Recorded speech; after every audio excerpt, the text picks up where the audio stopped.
Friends, I welcome you to my channel. Before listening to this story, I will ask you to like and subscribe. It is not difficult for you, but it is pleasant for me. And we're starting. What are we going to do now, Chuck? Janice asked with tears in her eyes. I really should have divorced him if I had any pride left. I just feel like I still have feelings for him. I'm just not sure that's enough. I know exactly what you mean, Janice. Logically speaking, we should shoot them both, I suggested.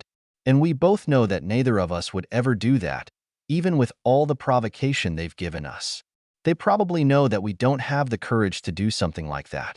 Damn it, we're like rags to wipe their feet on, like a breeze under their wings, so to speak, Janice sobbed. They really didn't take too many risks, you know?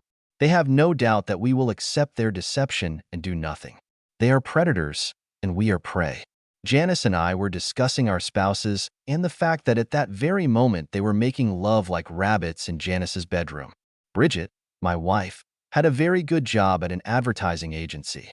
She was a career woman who always dominated our marriage. Janice's husband, Roger, owned a successful construction company.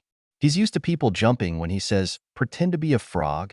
Janice lived in his shadow for the entire 22 years that they were married. Their 2 children went to college in California, so their nest was empty. Our only daughter and Bridget worked as a history teacher in Minnesota for the first year. Janice, Roger, Bridget, and I were an unimaginable foursome, but we've been in touch a lot over the last 10 years.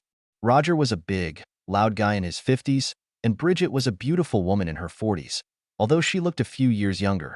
They looked good together, but they weren't married, at least not to each other. That's where Janice and I enter the scene. I was thin and wiry, weighing 170 pounds and no more than 6 feet tall. Compared to Roger, I looked like an anemic weakling. Janice was a couple of inches over 5 feet tall and probably weighed 15 pounds over her ideal weight.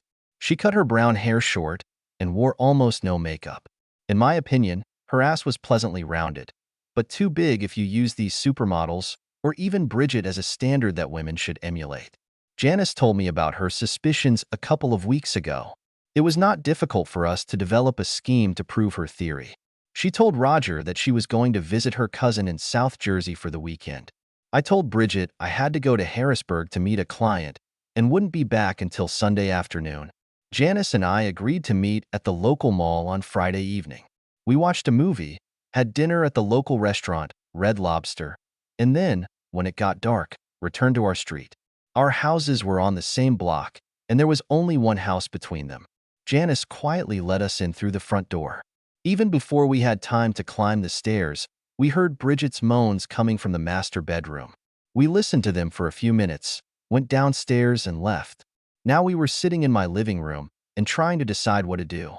I couldn't help but wonder why we hadn't discussed this possibility over dinner. We knew we'd catch them in bed together, but we never tried to make a plan for what we'd do next. If Bridget wants Roger, it's a moot point, Janice whimpered. I weigh more than her. She is taller, slimmer, and an important job. He'll just kick my ass to the curb and leave it there. She's a fucking goddess, and I'm just an ugly fat ball. Well, I don't know about that, Janice. Bridget looks great all the time, but she's not exactly a human dynamo. If Roger hasn't figured it out by now, he'll do it as soon as his testosterone levels return to normal, I predicted. Yes, she's a walking erotic dream. She can't be a bad cheater, even if she's just lying there like a log. For God's sake. Janice blurted out. Well, that explains why she's just lying there, doesn't it? She knows that she is stunningly beautiful and feels that she doesn't need to make any effort, I confessed. Think about how I feel. If Bridget ever comes back to me, I'll have to follow Roger. She won't even be able to tell if she has me inside her after she's been with him. He hits places that I'll need to reach with a baseball bat. He thinks all he has to do is let a woman see and touch his thing. Then, if he allows this damn thing to be squeezed into a woman, she will have to make a significant charitable donation on his behalf. You should be happy that Roger lets Bridget spend time with him. You can only look good in any unbiased comparison, Janice said, sniffing. Thank you, Janice. I appreciate any ego support I can get. I know I can't compete with Roger. Damn, he mentioned it often enough. It was like it was his best friend and fifth person when we met you guys. It should be in the show Mythbusters. Let a few guys like Roger use a couple of women, and then a few good guys like you will make love to them. And at the end of the show, the ladies will be able to tell the audience who they prefer. Guys like you always win, Chuck, Janice said firmly. That sounds like a great idea. Then they could get some stallions to climb on Bridget and a couple more women like her. After they recharge again, let a couple of women like you see who they think is better. I grinned, even though I was the one being cuckolded when I said it. Do you really think I can match Bridget in bed? Janice asked. No, not really, I replied with a straight face. Janice's chin dropped, and tears began to flow down her cheeks again. There's no comparison, Janice. You would have surpassed her with your hands, with anything. I laughed, for some reason feeling better in my situation. I told you, she's a frigid lover at best. Why do you think I'd be better than Bridget? Janice asked. You and I have never slept together, and Roger would never brag about me. He has never even complimented me in this area. There are several reasons why I think you'll be better than her, Janice. You're smart and funny. You like to laugh and make others do it. You're the one who gives, and Bridget only takes. You have a figure that most men like, and you are selfless. I'm sure you'll win any comparison, I finished. Wow, Chuck. You make me feel so much better, Janice smiled. Do you think a man would want to sleep with me and not feel disgusted because I'm fat and boring? Are you kidding? You're very funny, and you have beautiful curves. We're over 40 now, Janice. We don't have to look like we did when we were 20, but you still look great. Guys my age, for the most part, aren't looking for some skinny girl. We want a woman who enjoys making love and then can have a discussion, or play golf, or go to dinner with a man and have a good time. You're a really good guy, Chuck, Janice said. I wish I'd found someone like you instead of Roger. More precisely, I would like to find you, if I may be so brave. That's great for my ego again, Janice, but I wouldn't dare claim a woman after Roger. I would be a big disappointment. You won't even understand where I am in your place, I replied dejectedly. Why don't you let me judge for myself what I feel and what I don't feel, Chuck? Janice asked. Why don't you try to seduce me if you think I'm going to be such a great partner? Maybe after sleeping with Bridget all these years, you think I'd be a sloppy piece of ass not worth your effort? I went up to Janice and kissed her hard. I pulled her to me. When we got up, she grabbed my hand and dragged me into her bedroom, and we made love. Roger and Bridget were asleep on Saturday morning when Janice and I entered the bedroom. We shouldn't have barged in on you like that, I began rather loudly. Janice and I have a proposal that we would like to discuss with you, if you're ready to listen to us. Bridget and Roger opened their eyes at the same time and looked at Janice and me standing next to their bed. Bridget gasped and quickly pulled up the sheet to cover their nakedness. Chuck, this is not what it seems, she began. I'm just sleeping with Roger and making fucking love to him? I finished for her. Don't bother with all this stupid nonsense that you have to say if you get caught fucking your neighbor. Janice and I are fine with that. Really? Roger grinned. That's a pretty good attitude on your part. You'll get Bridget back a little tired and stretched, but happier than ever. I'll even make her use you a few times to make up for this little oversight. Roger, you're a real gentleman, I exclaimed sarcastically. Your generosity is just one of your many endearing qualities. Janice and I thought we should try to satisfy the need that both of you should feel for each other. Well, Bridget definitely loves me, if that's what you mean, the incredibly dumb bastard nodded. I'm giving her what she needs. Chuck and I have an offer for both of you lovers, Janice interjected. We think it would be fair if we kept the same agreement that is being formed now, for every 2 weeks. Next Friday, Bridget and I would return to our homes and to our spouses. 2 weeks, and then we change again. This will allow the two of you to enjoy each other without having to hide or lie to us. Change? Roger asked.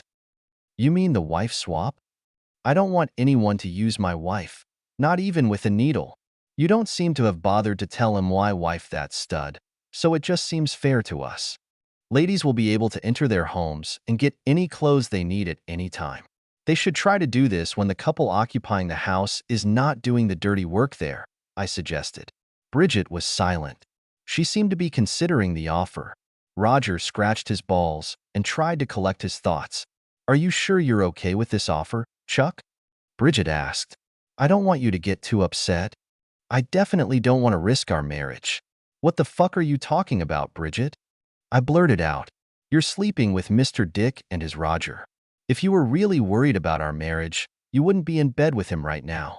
It's just making love, Chuck, Bridget replied. I don't love Roger the way I love you. I didn't expect you to find out and put our marriage in jeopardy. I was even going to give you extra love to make up for it. Oh, all right then, Bridget. This is a great relief. This should work great. You love me, but you're using Roger. Fair enough. I see this subtle difference, and I like this idea.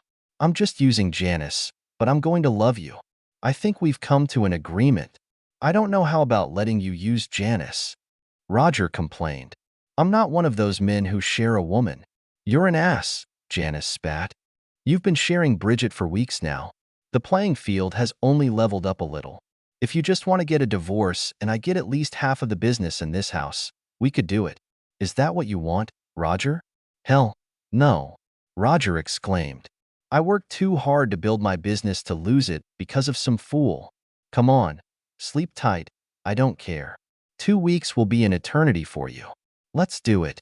If you insist, Roger, I replied calmly. Then we have an agreement. Have a nice 2 weeks. See you. I took Janice's hand and turned to leave. Are you going to come back to our house to use that cheater in our bed? Bridget asked. Bridget, we will not resort to name-calling. I replied. Janice and I are going to have breakfast, and then we're going to watch the Yankees game. While I discovered that Janice was a big baseball fan. I've been following the Yankees since I was in elementary school, so we decided to go to the game. Bridget hated baseball like any other sport except adultery. We returned from the game before dark. Janice and I were sitting at the kitchen table doing a crossword puzzle when Bridget and Roger suddenly appeared in the doorway. I just need to get some clothes so we can go to the club, Bridget explained. It will only take a minute. Janice and I nodded and went back to work on the puzzle, ignoring Roger. I knew from experience that Bridget would be upstairs for most of the hour. It takes a lot of time and effort to be incredibly beautiful. Roger, why don't you have a beer yourself? I suggested, pointing to the refrigerator. At least you'll have time for one thing. By the time Bridget came downstairs, Roger had already finished his beer. Janice and I have finished the puzzle. I was showing Janice how to play Sudoku, and I was already on my way to solving it when they left the house. Janice made some very tasty cakes, and I told her so. I was pleasantly surprised by how easy it was to talk to her and how many things we both liked. Soon we retired to the bedroom, and she showed me an even more interesting way to enjoy a cake with whipped cream. We had a lot of fun over the next week. We went to the movies, played board games, and even sat at home one evening after work and read books. Janice was a generous, gracious woman. She just seemed to enjoy making me happy. She had noticed more than once that Roger didn't even notice the little things she did for him. On the contrary, I was constantly surprised and delighted by what she did when we were together. The first time we went to dinner and I held her chair, she looked like she was about to cry. Chuck, that was so sweet. You always treat me like a lady, and I love it. Thank you for being so kind. My mother would have boxed my ears if I hadn't opened the door or pulled out a chair for her, Janice. Now it happens by itself, even though I'm almost deaf from all these rules. I grinned.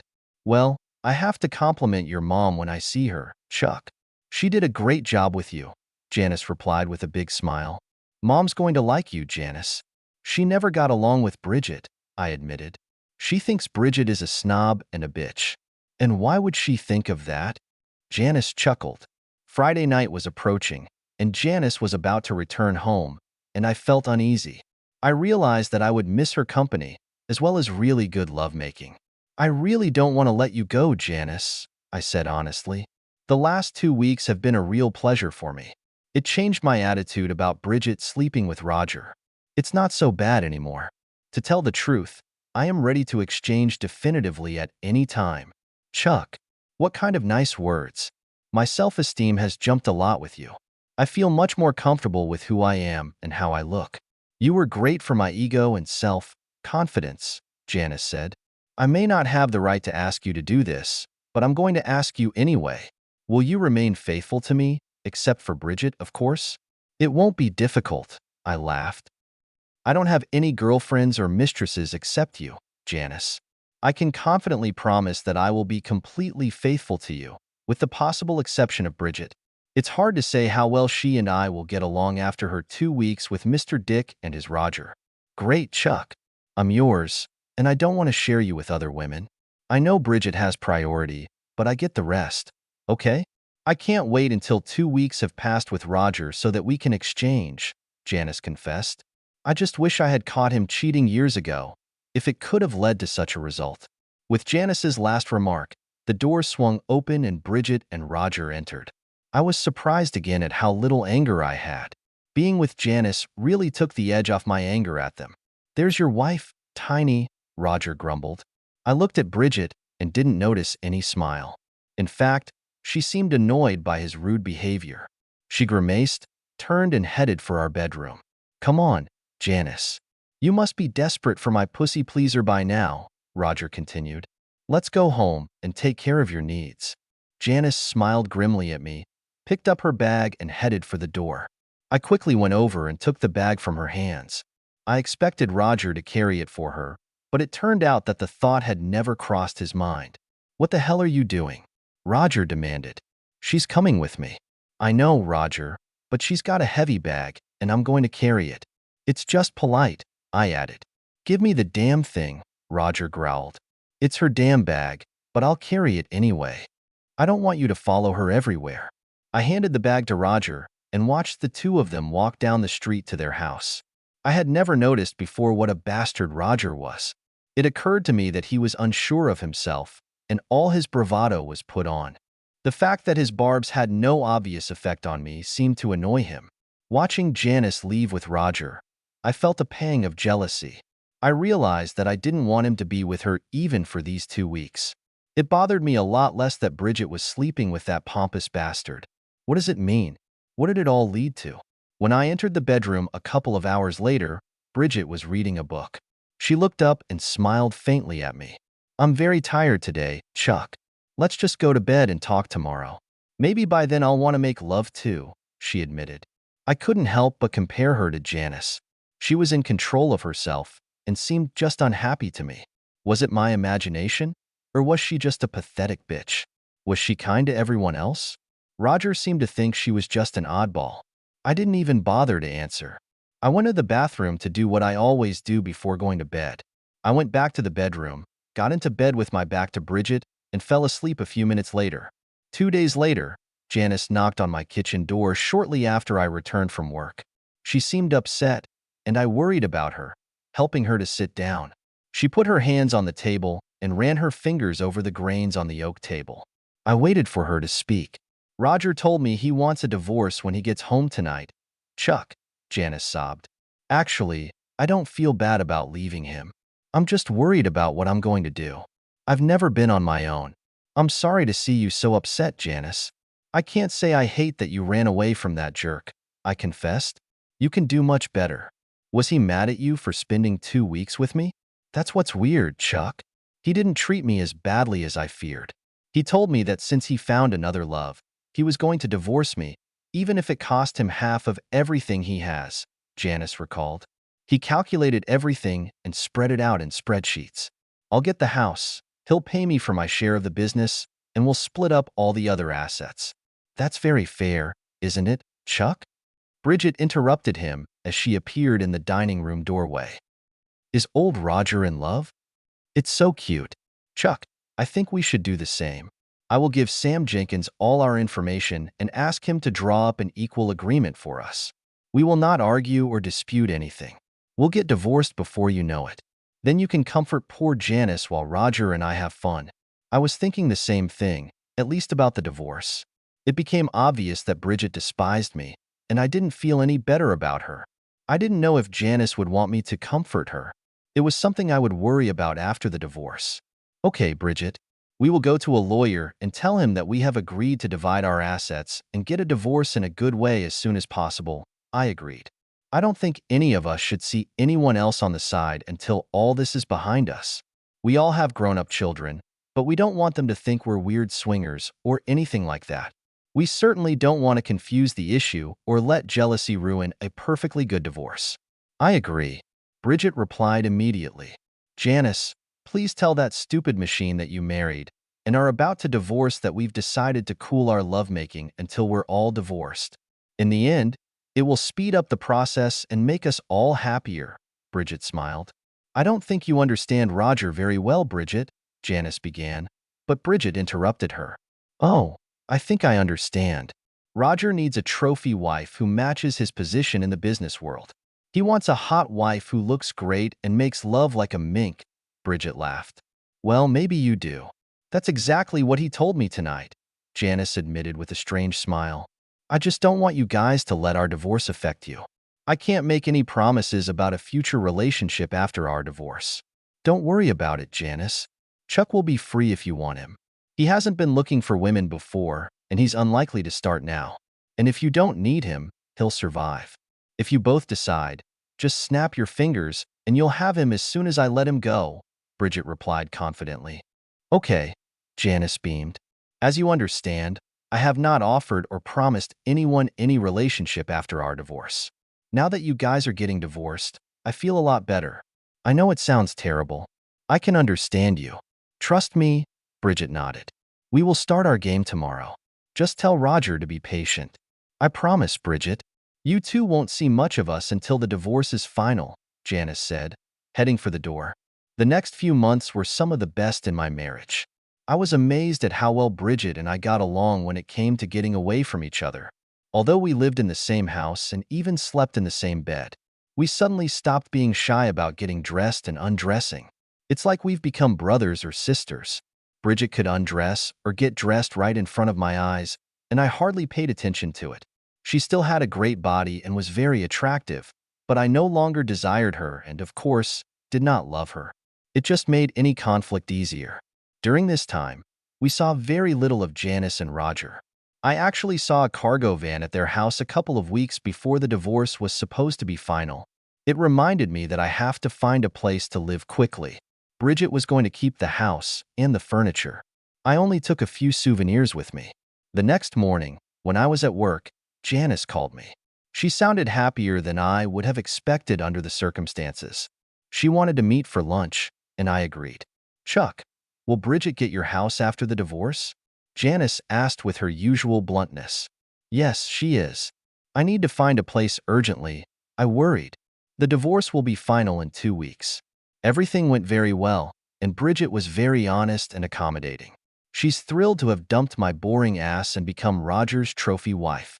Roger moved his personal belongings out of the house and lives in an apartment closer to the headquarters of his company, Janice said.